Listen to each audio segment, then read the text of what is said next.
Hello, welcome to guidance Guru YouTube channel in partnership with Unacademy. আমি অপূর্ব ধর শুরু করতে চলেছি অবজেক্টিভ হিস্ট্রির উপর একটি বিশেষ সিরিজ, যেখানে এনসিয়েন্ট থেকে মডার্ন হিস্ট্রি পর্যন্ত পুরো সিলেবাসটাই কভার করা হবে এমসিকিউর উপর বেস করে। এবং এখানে প্রত্যেকটি এমসিকিউ এনসিইআরটি প্যাটার্নের উপর বেস করে সিলেক্ট করা হচ্ছে এবং প্রত্যেকটি এমসিকিউ ডিটেলড এক্সপ্লানেশনের সঙ্গে বোঝানো হবে। তার আগে আমরা দেখে নিই আমাদের এই অবজেক্টিভ হিস্ট্রির ক্লাসটা কবে কবে হচ্ছে।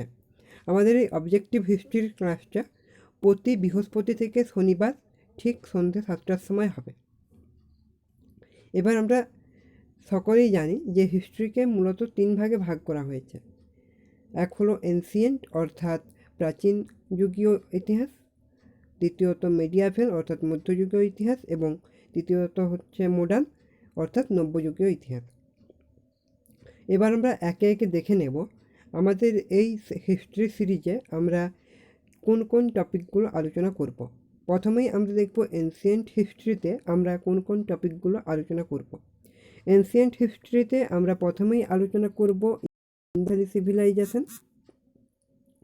তারপর আমরা আলোচনা করব বৈদিক পিরিয়ড, তারপর আমরা আলোচনা করব মহাজানপাদ, তারপর আমরা আলোচনা করব বিভিন্ন ধর্মীয় যে মুভমেন্ট যেমন বুদ্ধিজম এবং জৈনিজম সম্পর্কে, তারপর আমরা আলোচনা করব মৌর্য এম্পায়ার সম্পর্কে, তারপর আমরা আলোচনা করব পোস্ট মৌর্য এম্পায়ার অর্থাৎ পরবর্তী মৌর্য সাম্রাজ্য সম্পর্কে, তারপর আমরা গুপ্ত এবং পরবর্তী গুপ্ত পিরিয়ড সম্পর্কে আলোচনা করব এবং এনসিয়েন্ট হিস্ট্রিতে সর্বশেষ আমাদের যা আলোচ্য বিষয় তা হলো প্রি মেডিয়াভেল পিরিয়ড।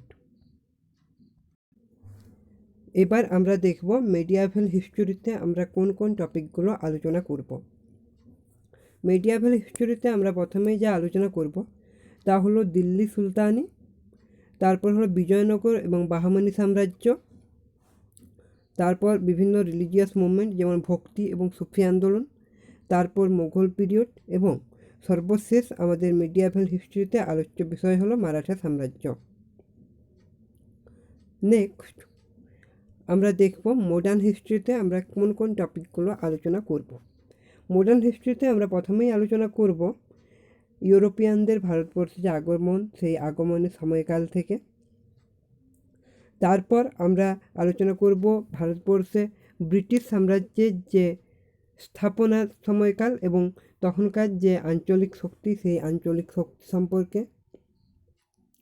নেক্সট আমরা আলোচনা করব ইস্ট ইন্ডিয়া কোম্পানির ভারতবর্ষের উপর যে শাসন এবং সেই সময় ভারতবর্ষের যে আঞ্চলিক শক্তি, সেই শক্তি সম্পর্কে এবং এর সময়কালটা কত 1857 পর্যন্ত। নেক্সট আমরা আলোচনা করব British rule and it's impact অর্থাৎ ব্রিটিশ ইস্ট ইন্ডিয়া কোম্পানির ব্রিটিশ গভর্নমেন্টের ভারতবর্ষের উপর যে রুল এবং এর যে বিভিন্ন ইম্প্যাক্ট বা প্রতিফলন, সেই প্রতিফলন সম্পর্কে এবং এর সময়কালটা কত 1858 থেকে 1947 খ্রিস্টাব্দ। এবং তারপর আমরা আলোচনা করব বিভিন্ন ইন্ডিয়ান ফ্রিডম স্ট্রাগল, সত্যাগ্রহ এবং অন্যান্য যে বৈপ্লবিক আন্দোলন হয়েছিল সেই আন্দোলন সম্পর্কে। এবং আমাদের মডার্ন হিস্ট্রিতে সর্বশেষ আলোচ্য বিষয় হলো ইন্ডিয়ান ন্যাশনাল কংগ্রেস ও মুসলিম লীগ। তো এই হলো আমাদের ডিটেলস সিলেবাস। আশা করি ভিডিওটি তোমাদের ভালো লাগবে এবং পুরো সিরিজটা তোমাদের কাছে অত্যন্ত লাভদায়ক হবে। তো আজকের আমাদের এনসিয়েন্ট হিস্ট্রি থেকে প্রথম আলোচ্য বিষয় হলো Indus valley civilisation. Indus valley সিভিলাইজেশনের প্রথম কোশ্চেন, সিন্ধু সভ্যতা কত খ্রিস্টাব্দে আবিষ্কৃত হয়? আমরা অপশানগুলো দেখে নেব, 1911, 1921, 1931 এবং সর্বশেষ অপশান 1941। তো এখানে আমাদের রাইট অ্যান্সার হয়ে যাবে 1921। সিন্ধু সভ্যতা 1921 খ্রিস্টাব্দে আবিষ্কৃত হয় এবং এটি আবিষ্কার করেন দয়ারাম সাহানি এবং বর্তমানে সিন্ধু সভ্যতার যে অঞ্চল তা পাকিস্তান এবং ভারতবর্ষের উত্তর পশ্চিম অঞ্চল জুড়ে অবস্থিত রয়েছে। নেক্সট, সিন্ধু সভ্যতার লিপিগুলি মূলত কোন ভাষায় লিখিত ছিল? সিন্ধু সভ্যতার লিপিগুলি মূলত কোন ভাষায় লিখিত ছিল তা এখানে জানতে চাওয়া হয়েছে। আমরা প্রথমেই অপশানগুলো দেখে নেব। অপশান 1 খরস্টি, অপশান 2 ব্রাহ্মী, অপশান 3 ব্রস্টোফেডন এবং অপশান 4 কোনোটিই নয়। এখানে আমাদের রাইট অ্যান্সার হয়ে যাবে ব্রস্টোফেডন। নেক্সট, সিন্ধু সভ্যতার অধিবাসীরা কোন ধাতুর ব্যবহার জানত না? আমরা অপশানগুলো দেখে নেব। অপশান 1 সোনা, অপশান 2 রূপো, অপশান 3 তামা এবং অপশান 4 লোহা। এখানে আমাদের রাইট অ্যান্সার হয়ে যাবে লোহা। সিন্ধু সভ্যতার অধিবাসীরা লোহার ব্যবহার জানতো না এবং প্রথম সিন্ধু সভ্যতায় আমরা লোহার ব্যবহারের এভিডেন্স পাই অ্যাবাউট 1000 খ্রিস্টপূর্বাব্দে এবং এই লোহার নিদর্শন আমরা কোথায় পাই? এথ ডিস্ট্রিক্টে। আমাদের এখানে যে এডিশনাল ইনফরমেশানগুলো দেওয়া আছে এগুলো তোমরা একটু ভালো করে খেয়াল করবে, তাতে আমাদের একটা কোশ্চেনের মধ্যেই অনেকগুলো আরও অ্যান্সার পেয়ে যাব। নেক্সট, নিম্নলিখিত কোনটি সিন্ধু আদিবাসীদের আরাধ্য ছিলেন না? অর্থাৎ নিম্নলিখিত কোনটি সিন্ধুর সভ্যতার অধিবাসীরা আরাধনা করতো না? অপশানগুলো কী আছে? শিব, পিপল অর্থাৎ পিপল গাছ, মাতৃদেবী অর্থাৎ মাদার গডেস এবং সর্বশেষ অপশান ভগবান বিষ্ণু। এখানে আমাদের রাইট অ্যান্সার হয়ে যাবে অপশান 4 অর্থাৎ ভগবান বিষ্ণু। আমরা সিন্ধু সভ্যতায় ভগবান শিব, পিপল গাছ এবং মাদার গডেস অর্থাৎ মাতৃদেবীর আরাধনার উল্লেখ পাই, কিন্তু ভগবান বিষ্ণুর কোনোরূপ আরাধনার আমরা উল্লেখ পাইনি। নেক্সট, সিন্ধু সভ্যতার প্রকৃতি কেমন ছিল? Option 1 rural, option 2 urban, option 3 agricultural এবং অপশান 4 কোনোটিই নয়। তো এখানে আমাদের রাইট অ্যান্সার হয়ে যাবে অপশান 2 আরবান। নেক্সট, সিন্ধু সভ্যতায় নিম্নলিখিত কোন বন্দরটি সর্বশেষ খুঁজে পাওয়া গেছে? অর্থাৎ সিন্ধু সভ্যতায় যে বিভিন্ন অঞ্চল খুঁজে পাওয়া গিয়েছে তার মধ্যে লেটেস্ট কোনটি? অপশান 1 ধোলাভিরা, অপশান 2 আমরি, অপশান 3 লোথাল এবং অপশান 4 কালীবঙ্গাল। এখানে আমাদের রাইট অ্যান্সার হয়ে যাবে ধোলাভিরা। এবং এই ধোলাভিরাকে ডিসকভার করেন জেপি যোশী এবং সালটা কত? সালটা হলো 1967 থেকে 1968 এবং এই ধোলাভিরা বর্তমানে গুজরাটের কুচ ডিস্ট্রিক্টে অবস্থিত। নেক্সট, নিম্নলিখিত কোন বন্দরে স্টেডিয়ামের নিদর্শন পাওয়া গেছে? আমরা অপশানগুলো দেখে নেব। Option 1 Harappa, option 2 Kalibangan, option 3 Mohenjodaro এবং অপশান 4 ধোলাভিরা। এখানেও আমাদের রাইট অ্যান্সার হয়ে যাবে ধোলাভিরা। এবং ধোলাভিরাতে যে স্টেডিয়ামের নিদর্শন পাওয়া গেছে সেই স্টেডিয়ামের লেন্থ কত ছিল? সেই স্টেডিয়ামের লেন্থ ছিল 800 ফুট এবং এই স্টেডিয়ামে একসঙ্গে 10,000 দর্শক একত্রিত হতে পারতেন। নেক্সট, নিম্নলিখিত কোনটি প্রোটো হরপ্পান কালচার হিসেবে গণ্য করা যায় না? অপশান 1 সথি কালচার, অপশান 2 জর্নি culture, option 3 Kot Diji culture এবং অপশান 4 আমরি কালচার। এখানে তোমরা যদি অ্যাডিশনাল ইনফরমেশনের দিকে লক্ষ্য করো তাহলে দেখতে পারবে বিভিন্নটা যে ডিফারেন্ট কালচারের কথা এখানে বলা হয়েছে তাই টাইম পিরিয়ডগুলো আলোচনা করা হয়েছে। তো আমরা প্রথমেই এটা জেনে নিই যে প্রোটো হরপ্পান কালচার বলতে কী বলা হয়েছে। অর্থাৎ প্রোটো হরপ্পান কালচার অর্থাৎ হরপ্পা কালচারের পরবর্তী যুগের কালচার। তো এখানে তোমরা যদি অ্যাডিশনাল ইনফরমেশনগুলো দেখো তোমরা দেখতে পাবে, দেখো সতী কালচার এর টাইম পিরিয়ড ছিল 4600 বিসি এবং জর্নি কালচার এর টাইম পিরিয়ড ছিল 1500 বিসি এবং কট ডিজি কালচারের সময়কাল 3300 বিসি অর্থাৎ 3300 বিসি এবং আমরি কালচারের সময়কাল হলো 3600 বিসি। এবার আমরা যদি হরপ্পান সিভিলাইজেশনের টাইম পিরিয়ডটা দেখি তা হলো 2600 থেকে 1900 বিসি। এই এডিশনাল ইনফরমেশন থেকেই আমরা দেখতে পাচ্ছি যে জর্নি কালচার বাদ দিয়ে বাকি সবগুলোই হরপ্পান সিভিলাইজেশনের যে টাইম পিরিয়ড তার পরবর্তী সময়ের কালচার, কিন্তু এইমাত্র এখানে একমাত্র এক্সপেকশন হচ্ছে জর্নি কালচার।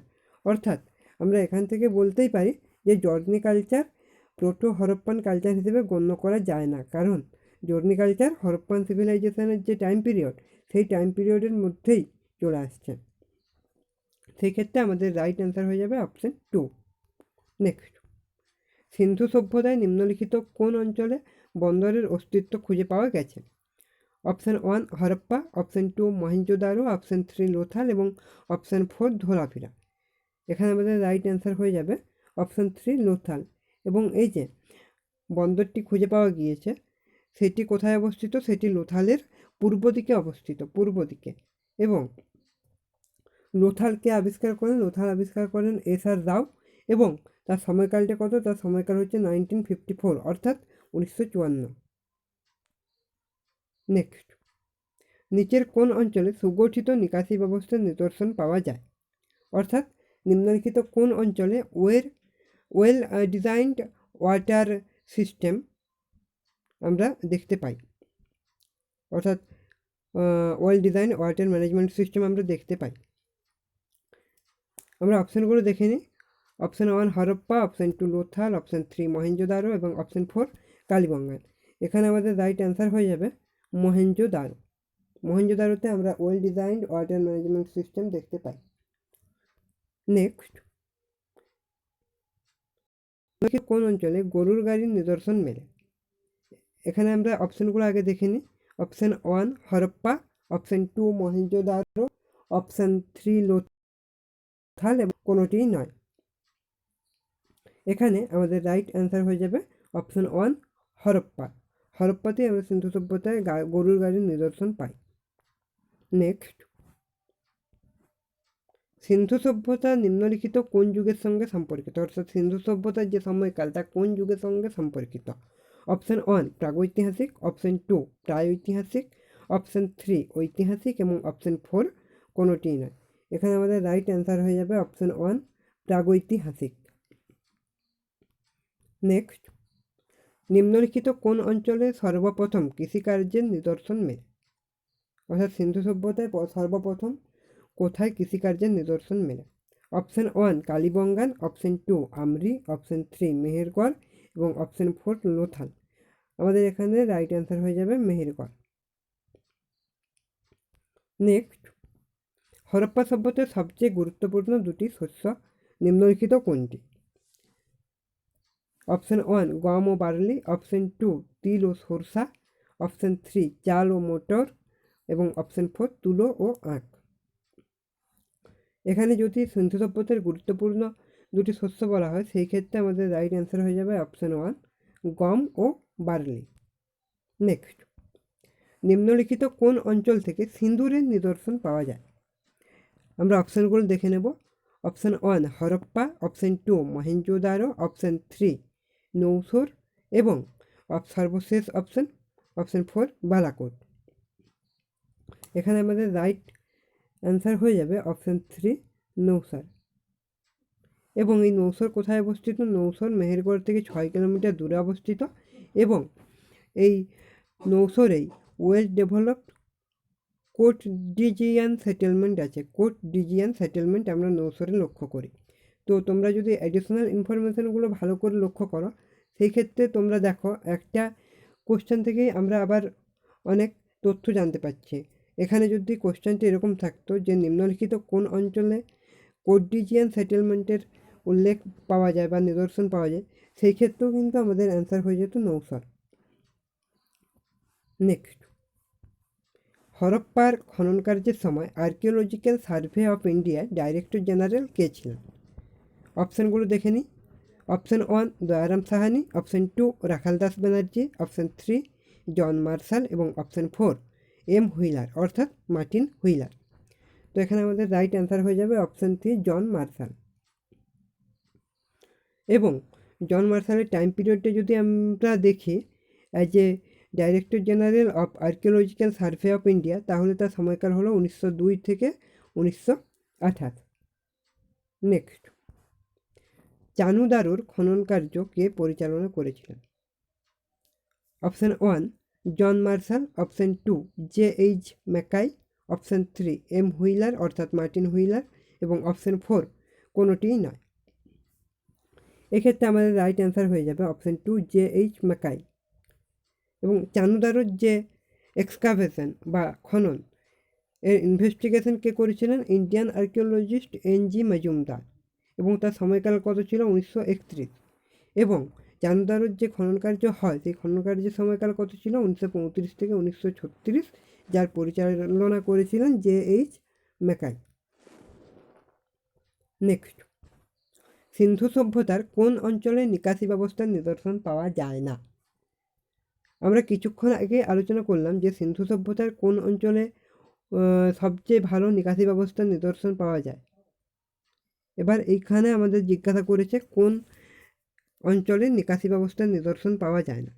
তো আমরা অপশানগুলো দেখে নেব: বানাউলি, ধোলাভিরা, লোথাল ও রাখিগাড়ি। তো এই ক্ষেত্রে আমাদের রাইট অ্যান্সার হয়ে যাবে অপশান 1, বানাউলি। নেক্সট, হরপ্পা সভ্যতায় মূলত যে সিল খুঁজে পাওয়া গেছে তার আকৃতি কীরূপ ছিল? অর্থাৎ হরপ্পা সভ্যতায় সাধারণত যে সিলগুলি খুঁজে পাওয়া গিয়েছে তার আকৃতির কথা এখানে জিজ্ঞাসা করা হয়েছে। আমরা অপশানগুলো দেখে নিই। অপশান 1 চোঙাকৃতি বিশিষ্ট, অপশান 2 আয়তক্ষেত্রকার, অপশান 3 বর্গক্ষেত্রকার এবং অপশান 4 গোলাকার। এখানে আমাদের রাইট অ্যান্সার হয়ে যাবে বর্গক্ষেত্রকার। নেক্সট, আলমগীরপুর কোন নদীর তীরে অবস্থিত? অপশান 1 মস্করা, অপশান 2 হিন্দন, অপশান 3 চিনাব এবং অপশান 4 ভাদর। এখানে আলমগীরপুর একটি সিন্ধু সভ্যতার অত্যন্ত গুরুত্বপূর্ণ অঞ্চল এবং এটি অবস্থিত হিন্দন নদীর তীরে। নেক্সট, নিম্নলিখিত কোনটি সিন্ধু সভ্যতার সঙ্গে সম্পর্কিত নয়? অপশান 1 বানাউলি, অপশান 2 রাখিগাড়ি, অপশান 3 হস্তিনাপুর এবং অপশান 4 রূপাল। এখানে আমাদের রাইট অ্যান্সার হয়ে যাবে অপশান 3 হস্তিনাপুর। হস্তিনাপুর ছিল কুরু সাম্রাজ্য, যে সেই কুরু সাম্রাজ্যের ক্যাপিটাল, এবং এখানে হস্তিনাপুর বাদ দিয়ে বাকি যে তিনটি অপশান আমরা দেখতে পাচ্ছি, যেমন বানাউলি, রাখিগড়ি ও রূপাল, এই তিনটিই প্রত্যক্ষভাবে সিন্ধু সভ্যতার সঙ্গে জড়িত বা সম্পর্কিত। নেক্সট, নিম্নলিখিত কোন অঞ্চল থেকে স্বস্তিকের নিদর্শন পাওয়া যায়? Option 1 Chanhudaro, option 3 Banawali, option 3 Mohenjodaro এবং অপশান 4 কালীবঙ্গান। এখানে আমাদের রাইট অ্যান্সার হয়ে যাবে অপশান 3 মহেঞ্জোদারো। নেক্সট, সিন্ধু সভ্যতায় সমাজ ব্যবস্থা কীরূপ ছিল? অর্থাৎ সিন্ধু সভ্যতায় সমাজতান্ত্রিক ব্যবস্থা কীরূপ ছিল? অপশান 1 পিতৃতান্ত্রিক, অপশান 2 মাতৃতান্ত্রিক, অপশান 3 পিতৃতান্ত্রিক ও মাতৃতান্ত্রিক এবং অপশান 4 কোনোটিই নয়। এখানে আমাদের রাইট অ্যান্সার হয়ে যাবে মাতৃতান্ত্রিক। এই সময়কালে নারীরা সমাজে বিশেষ গুরুত্ব ও মর্যাদা পেতেন। নেক্সট, নিম্নলিখিত কোথায় নাঙ্গলের নিদর্শন পাওয়া গেছে? এখানে আমরা অপশানগুলো দেখে নিই। Option 1 Harappa, option 2 Mohenjo-daro, option 3 Kalibangan এবং অপশান 4 লোথাল। এখানে আমাদের রাইট অ্যান্সার হয়ে যাবে অপশান 3 কালীবঙ্গান। নেক্সট, নিম্নলিখিত কোন অঞ্চলটি ঘাঘর নদীর তীরে অবস্থিত? Option 1 Alamgirpur, option 2 Lothal, option 3 Kalibangan এবং অপশান 4 কোনোটিই নয়। এক্ষেত্রে আমাদের রাইট অ্যান্সার হয়ে যাবে অপশান 3 কালীবঙ্গান। কালীবঙ্গান ঘাঘর নদীর তীরে অবস্থিত। নেক্সট, সিন্ধু সভ্যতার অন্তর্গত মন্দা কোন নদীর তীরে অবস্থিত? সিন্ধু সভ্যতার মন্দা একটি অত্যন্ত গুরুত্বপূর্ণ স্থান এবং আমরা এবার অপশানগুলো দেখে নিই। অপশান হলো সুতলেজ, অপশান 2 ঝিলাম, অপশান 3 চিনাব এবং অপশান 4 ইন্দাস বা সিন্ধু। এখানে আমাদের রাইট অ্যান্সার হয়ে যাবে অপশান 3 চিনাব।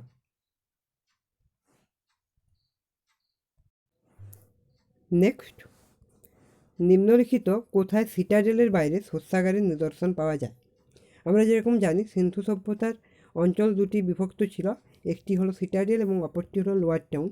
তো এখানে জানতে চাওয়া হয়েছে নিম্নলিখিত কোথায় সিটাডেলের বাইরে শস্যাগারের নিদর্শন পাওয়া গেছে। আমরা অপশানগুলো দেখে নেব। Option 1 Harappa, option 2 Mohenjo-daro, option 3 Lothal এবং অপশান 4 ধোলাভিরা।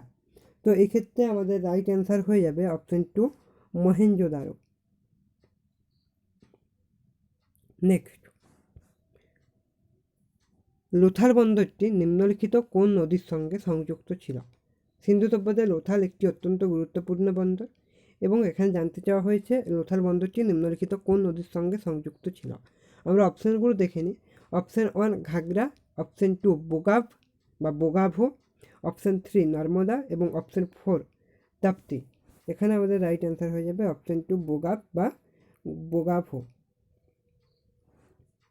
নেক্সট, ভৌগোলিকগতভাবে সিন্ধু সভ্যতার অপর কী নামে পরিচিত? অর্থাৎ what is the most suitable name, geographically suitable name of Indus valley civilisation.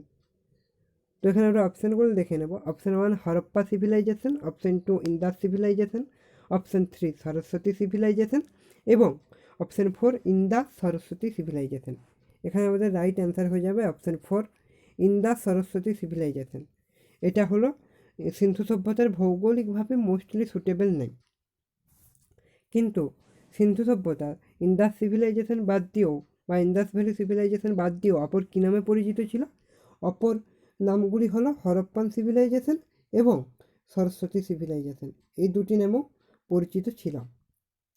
Next, নিম্নলিখিত কোনটি সিন্ধু সভ্যতার ধ্বংসের কারণ? অপশান 1 জলবায়ুগত পরিবর্তন, অপশান 2 ভূমিকম্প, অপশান 3 আর্যদের আক্রমণ এবং অপশান 4 ওপরের সবগুলোই। এই কোশ্চেনটির অ্যান্সার তোমরা একটু কমেন্ট বক্সে জানানোর চেষ্টা করো। তো এই ছিল আমাদের most important 30 important question Indus valley সিভিলাইজেশনের উপর। তো তোমরা যারা বাড়িতে বসে কম্পিটিটিভ এক্সামের প্রিপারেশান নিচ্ছ তাদের জন্য আনএকাডেমি একটা বেস্ট প্ল্যাটফর্ম। এখানে তোমরা কি কি পাচ্ছ? এখানে তোমরা পাচ্ছ নিজেদের পছন্দ মতো এডুকেটর, নিজেদের পছন্দ মতো ব্যাচ এবং একটা ওয়েল ডিজাইন ডেলি রুটিন তোমরা পাচ্ছ, যা তোমাদের কম্পিটিটিভ এক্সামের জন্য খুবই উপযোগী।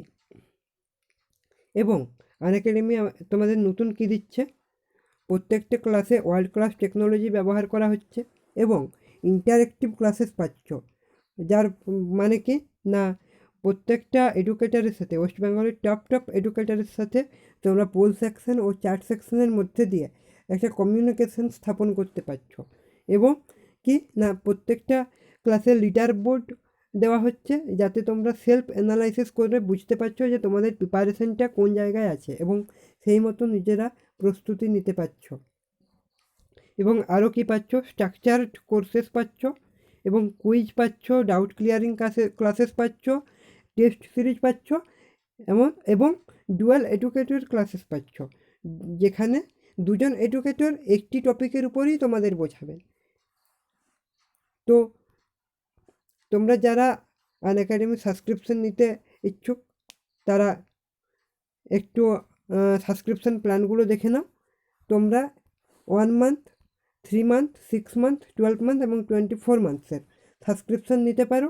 এবং তোমরা যারা সাবস্ক্রিপশন নিতে ইচ্ছুক তারা আমাদের টেলিগ্রাম গ্রুপে জয়েন হয়ে, আমাদের ডেসক্রিপশন বক্সে টেলিগ্রাম চ্যানেলের লিঙ্ক দেওয়া আছে, সেখানে জয়েন হয়ে আমাদের সাবস্ক্রিপশান কোড অ্যাপ্লাই করলে ফ্ল্যাট 10% ডিসকাউন্ট পেতে পারো। অর্থাৎ আমাদের চ্যানেলের যে কোড তা ইউজ করে তোমরা এই প্ল্যানের উপর প্রত্যেকটি প্ল্যানের উপর ফ্ল্যাট 10% ডিসকাউন্ট অ্যাভেল করতে পারো। তো তোমরা যারা সাবস্ক্রিপশান নিতে ইচ্ছুক তারা অতি সত্ত্বর সাবস্ক্রিপশান নিয়ে নিতে পারো। নেক্সট, তো এই ছিল আমাদের আজকের ক্লাস। যদি ভিডিওটি ভালো লাগে থাকে তো একটি লাইক করে দিও এবং চ্যানেলে নতুন হয়ে সাবস্ক্রাইব করে নিও এবং ভিডিওটি তোমার বন্ধুদের মধ্যে শেয়ার করে দিও। Thank you, stay tuned.